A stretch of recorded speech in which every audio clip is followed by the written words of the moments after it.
முனாஃபிகளையும் அல்லாஹ் தண்டித்தானே. இப்படி அல்லாஹ்வுக்கு தவறு என்று தெரிந்தால் அது விண்ணுலகமோ மண்ணுலகமோ அல்லாஹ்வை பார்க்க மாட்டான். தவறு என்று தெரிந்தால் தண்டிப்பதற்கு அவன் முடிவெடுத்து விடுவான். அப்படி காலங்காலமாக மௌலூது ஷரீஃபில் யாராவது ஒருவராவது கிதாபோடு வந்து இந்த இடத்தில் நேரடியாக பெருமானாருக்கு நீங்கள் அல்லாஹ்வோடு இணை வைத்து விட்டீர்கள், இதற்கு சரியான ஆதாரம் இந்த புகாரியில் இருக்கிறது, திருமதியில் இருக்கிறது, இந்த கிதாபில் இருக்கிறது என்று ஒருவராவது ஒரு மைக்கை மாத்திரமே வைத்துக் கொண்டு இது தவறு, இது ஷிர்கு, இது கூடாது என்று ஒவ்வொரு வருடமும் இந்த உம்மத்தே முஹம்மதியாவை வழிகெடுத்துக் கொண்டிருக்கிறார்கள். ஒரு காலம் இருந்தது, ஒவ்வொரு வீடுகளிலும் பெரியோர்கள் முன்னோர்கள் மௌலூதுகளை ஓதினார்கள். ஆலிம்களை கூட்டல்ல, அவர்களே ஓதுவார்கள். அப்படிப்பட்ட ஒரு கூட்டம் இருந்தது.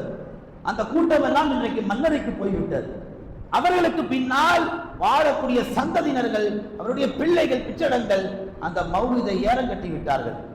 அன்பார்ந்தவர்களே, மீலாது உண்மையிலேயே அது தவறு என்று சொன்னால் அல்லாஹ் அந்த மீலாதை ஒரு வருடம் கூட கொண்டாட விட்டிருக்க மாட்டான்.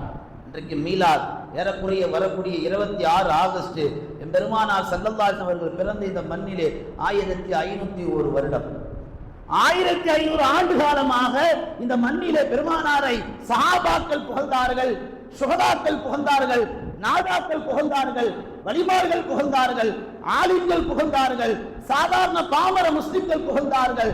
இன்னமும் மாற்று சமுதாயத்தைச் சேர்ந்த பிற சமயத்த சகோதரர்களும் புகழ்ந்து கொண்டுதான் இருக்கிறார்கள். ஏன்? அப்படிப்பட்ட தூதருக்கு அல்லாஹ் வைத்த பெயரே முஹம்மத். முஹம்மத் என்று சொன்னாலே புகழப்படுபவர் தானே. அந்த வார்த்தையின் மூலமாகவே அல்லாஹ் முஹம்மதை புகழ்ந்து கொண்டுதான் இருக்கிறார். நீ என்ன மௌலூது ஓத வேணாம்னு சொல்றது? நீ முஹம்மது சொல்றதுலயே ரசூலுல்லாஹ் நீ புகழ்ந்துட்ட.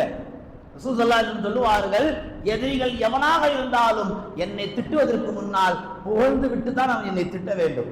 முஹம்மது பைத்தியம் என்று அவன் சொல்ல வேண்டும் என்றால் முதலில் அவன் முஹம்மது என்று சொல்ல வேண்டும். ஒருவரை திட்டினா பெயரை சொல்லணுமா இல்லையா? பெயர் சொல்லாமல் எப்படி திட்ட முடியும்? முஹம்மதுக்கு அர்த்தம் என்ன? புகழப்படக்கூடியவர். இந்த உலகம் இருக்கிற வரைக்கும் பாங்கொலியிலே முஹம்மது இருப்பார். இந்த உலகத்தில் மூமின்கள் இருக்கிற வரைக்கும் கலிமாவிலே இல்லல்லாஹுக்கு அடுத்து முஹம்மது இருப்பார். இந்த உலகம் இருக்கிற வரைக்கும் உலகில் யார் வாழ்ந்தாலும் முஹம்மது என்ற பெயரை சொல்லாமல் ஒருவர் கூட, அவர் எந்த மதத்தை சேர்ந்தவராக இருந்தாலும் இந்த உலகத்தை விட்டு போகவே முடியாது. முஹம்மது என்று நாவால் சொல்லாவிட்டாலும் உள்ளத்தால் கூட கண்டிப்பாக எண்ணி இருப்பார். அப்படிப்பட்ட உத்தம நபியை அல்லாஹ் இவ்வளவு தூரம் கண்ணியப்படுத்துவது எந்த அடிப்படையில்? மீலாத் தவறு இல்லை என்பதை அல்லாஹ் சுட்டி காட்டுகிறார். அதனாலதான் இந்த ஜும்மாவில் நாம் சிந்திக்கிறோம், மீலாது தவறு என்றால் அல்லாஹ்வே இதை தண்டித்திருப்பானே. அன்பார்ந்தவர்களே, இன்றைக்கு இந்த உம்மத்தில் 2 கூட்டம் இருக்கு. ஒரு கூட்டம் கூடாது, ஒரு கூட்டம் கூடும். கூடும் என்று சொல்லக்கூடிய கூட்டத்தார்களுக்கு அல்லாஹ் சொல்லுகிறான், வரஹ்மத்துல் முஃமினீன், அவர்கள் எல்லாம் ரஹ்மத் அருள் பெற்ற முஃமின்கள். உலாயிக ஹுமுல் முஃப்லிஹூன், அவர்கள் எல்லாம் வெற்றியாளர்கள். முஹம்மதை யார் புகழுகிறார்களோ, மீலாதை யார் கொண்டாடுகிறார்களோ அவர்கள் எல்லாம் வெற்றியாளர்கள். இங்க கொண்டாட்டம் என்ற பேர்ல தான் இவ்வளவு பிரச்சனையும் போயிட்டு இருக்கு. அவங்க என்ன நினைச்சுக்கிறாங்க? 2 பீஸ் ட்ரெஸ் போட்டுப்பாங்க, மது குடிப்பாங்க, சிகரெட் குடிப்பாங்க, சினிமா பாடல் போடுவாங்க. இந்த கன்றாவிலாம் இங்க இருக்காது. நீ வேணா ஒவ்வொரு பள்ளிவாசலா போய் ஆய்வு செய். எந்த பள்ளிவாசல்லையாவது மீலாது அன்னைக்கு எந்த பள்ளிவாசல்லையுமே பாட்டு நடத்த மாட்டாங்க, பாட்டு கச்சேரி வைக்க மாட்டாங்க. நபி வாழ்ந்த வாழ்க்கையை எடுத்து வைப்பாங்க. நபி ஒவ்வொரு தலைப்பிலும் சிறப்பாக வாழ்ந்து அந்த சிறப்புகளை மக்களுக்கு எடுத்து சொல்லுவாங்க. இதுதான் மீலாது. ஏழைகளுக்கு உணவு சமைத்து கொடுப்பார்கள். இதுதான் மீலாது.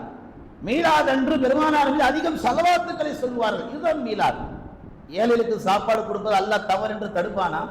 அல்லது நபியை புகழாத அப்படின்னு ஒரு சபை இருந்தா அந்த சபை அல்லாஹ் தான் விட்டு வைப்பானா? நபியை புகழ் என்று சொல்லக்கூடிய சபையை தான் அல்லாஹ் கண்ணியப்படுத்துவான். அப்படிப்பட்ட சபைகளை தான் அல்லாஹ் எதிர்பார்க்கிறான். மலக்குகள் இடத்துல கேட்பான், நீங்கள் எங்கிருந்து வருகிறீர்கள்? மலக்குகள் சொல்லுவார்கள், நாங்கள் உங்கள் அடியாருடைய சபையிலிருந்து வருகிறோம். அந்த அடியார்கள் என்ன செய்கிறார்கள்? உன் ஹபீபை புகழுகிறார்கள், உன் ஹபீபின் மீது ஸலவாத்து சொல்லுகிறார்கள். எனவே அந்த சபையில யாரெல்லாம் அமர்ந்தார்களோ எல்லோரும் பாக்கியவான்கள். அடுத்து அல்லாஹ் சொல்லுவான், இந்த மௌலிது மாதம் வந்துவிட்டால் ஒரு கூட்டம் கூடாது என்று சொல்லும்.